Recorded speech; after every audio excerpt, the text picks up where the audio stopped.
बिस्मिल्लाहिर्रहमानिर्रहीम।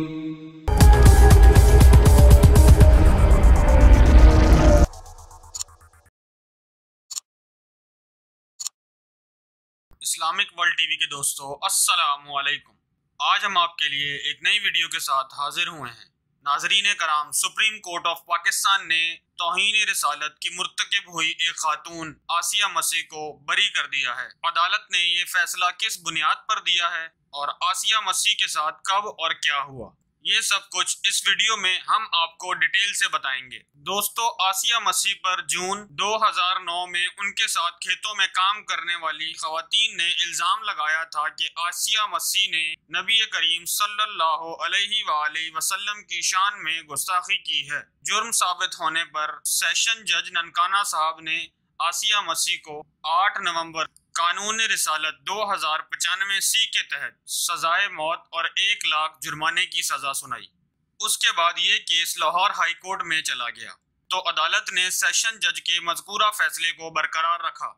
Lahore high court में मज़कूरा case के वक्त पंजाब के गवर्नर सलमान तासीर ने जेल में नामूसे रिसालत की मुर्तकिब मुलज़मा आसिया मसीह से जेल में मुलाकात की और मुलाकात करके मीडिया पर बयान दिया कि अगर अदालत ने सजाए मौत के फैसले को बरकरार रखा तो वो उस वक्त के सदर पाकिस्तान आसिफ अली जरदारी से सदारती माफी की दरख्वास्त करेंगे। इसके अलावा सलमान तासीर ने पाकिस्तान में नामूसे रिसालत सल्लल्लाहु अलैहि वसल्लम के कानून को काला कानून भी कहा, जिसके बाद सलमान तासीर के मुहाफिज मुमताज कादरी 26 साला नौजवान ने सलमान तासीर को कत्ल कर दिया। उसके बाद मुमताज कादरी को अदालती फैसले के मुताबिक फांसी दी गई। यूं तौहीन रिसालत की मुजरिमा आसिया मसीह की वजह से 2 आदमी दुनिया से चले गए। साल 2016 में इस केस की समाअत सुप्रीम कोर्ट में शुरू होनी थी। बेंच पर मौजूद एक जज ने अपनी शमूलियत से माजरत कर ली। फिर 8 अक्टूबर को सुप्रीम कोर्ट की 3 रुकनी बेंच ने केस की 3 घंटे तवील समाअत की, जिसके बाद सुप्रीम कोर्ट के जजेस ने फैसला महफूज कर लिया। आसिया मसीह की रिहाई के लिए दुनिया भर से अपीलें हुई, जिनमें गैर मुल्की NGOs और ह्यूमन राइट्स की तंजीमें शामिल हैं। आखिरकार सुप्रीम कोर्ट ऑफ पाकिस्तान से आसिया मसीह का तौहीन रिसालत का फैसला जारी कर दिया गया। 54 सफ़हात पर मुश्तमिल फैसला तहरीर किया गया, जिसका आगाज चीफ जस्टिस ऑफ पाकिस्तान ने कलमा शहादत से किया। फैसले में इलामा इकबाल के अशआर और कुरान करीम फुरकान हमीद के हवाले पेश किए गए और तौहीन रिसालत के दीगर केसेस का भी हवाला दिया गया। चीफ जस्टिस ऑफ पाकिस्तान ने फैसले में लिखा, ये कानून का एक मुसल्लिमा असूल है। जो शख्स कोई दावा करता है तो उसको साबित करना भी उसी की जिम्मेदारी होती है। फिर में चीफ जस्टिस ऑफ पाकिस्तान ने फैसले में लिखा कि मुस्तज़किरा बाला वजूहात की बिना पर ये अपील मंजूर की जाती है। अदालती आलिया और इब्तदाई समाअत की अदालत के फैसले को मुल्जिम के तमाम नताइज को कल अदम करार दिया जाता है और मुल्जिम को बरी किया जाता है। अगर किसी और मुकदमे में इसको कैद रखना मकसूद नहीं तो इसको फौरन कैद से बाइज्जत बरी किया जाए।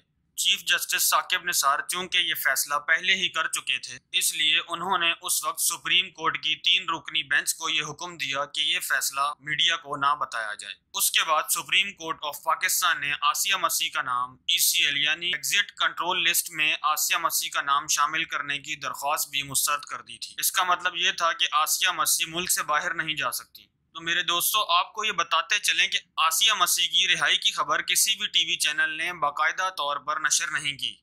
हज़रीन कराम, इस फैसले के खिलाफ एहतजाज मौलाना खादिम हुसैन रिजवी ने किया। आसिया मसीह के खावन और उनकी बेटी ने पहले ही मीडिया को बता दिया था कि आसिया मसीह को रिहाई मिल जाएगी। आसिया मसीह के शौहर आशिक मसीह का कहना था कि इस वाक़ये के बाद हमें बार बार घर बदलना पड़ा। बच्चे छोटे छोटे थे, मैंने उन्हें माँ की तरह पाला है, लेकिन जो माँ होती है वो माँ ही होती है। इस वाक़ये के बाद ये बच्चे जब स्कूल जाते थे तो स्कूल में बच्चे भी इनको धमकियां देते थे। उनके साथ मार पीट भी हुई। इस डर से लोग मेरे बच्चों को ना मार दें, मैंने वहाँ से जाने का फैसला किया। मेरे दोस्तों, नामूसे रिसालत सल्लल्लाहु अलैहि वसल्लम मुसलमानों के नजदीक एक रेड लाइन है। अगर कोई इस लाइन को क्रॉस करने की कोशिश करे, गुनाहगार से गुनाहगार मुसलमान भी इसके खिलाफ जान देने के लिए तैयार हो जाता है। तो क्यों इस मुल्क पाकिस्तान के अंदर तौहीन रिसालत करने वाले मुजरिमों की पुष्टपनाही की जा रही है? मेरे दोस्तों, दुनिया का कोई भी यहूदी होलोकॉस्ट के खिलाफ बात करने पर एहतजाज करता है, फिर हमारे मुल्क पाकिस्तान के अंदर तौहीन रिसालत करने वाले को क्यों छोड़ दिया जाता है? हमारे मुल्क पाकिस्तान को चाहिए कि ऐसे लानती लोगों को बागी शुमार करके उनको सजाएं क्यों नहीं देता? तो मेरे दोस्तों, अल्लाह पाक पाकिस्तान के अंदर इस्लामी कवानीन नाफिज फरमाए, हमारे मुल्क पाकिस्तान के अंदर इस्लामी कानून लागू हो जाएं। तो मेरे दोस्तों, हमारी वीडियो इख्तिताम को पहुंचती है। मिलते हैं एक नई वीडियो के साथ। अस्सलाम वालेकुम। अगर आपको हमारी वीडियो पसंद आई है तो हमारी वीडियो को लाइक करें और हमारे चैनल को सब्सक्राइब करके बेल आइकॉन के बटन पर ज़रूर क्लिक करें ताकि हर आने वाली नई वीडियो का नोटिफिकेशन आपको मिलता रहे। शुक्रिया। और इस वीडियो को अपने दोस्तों के साथ ज़रूर शेयर करें।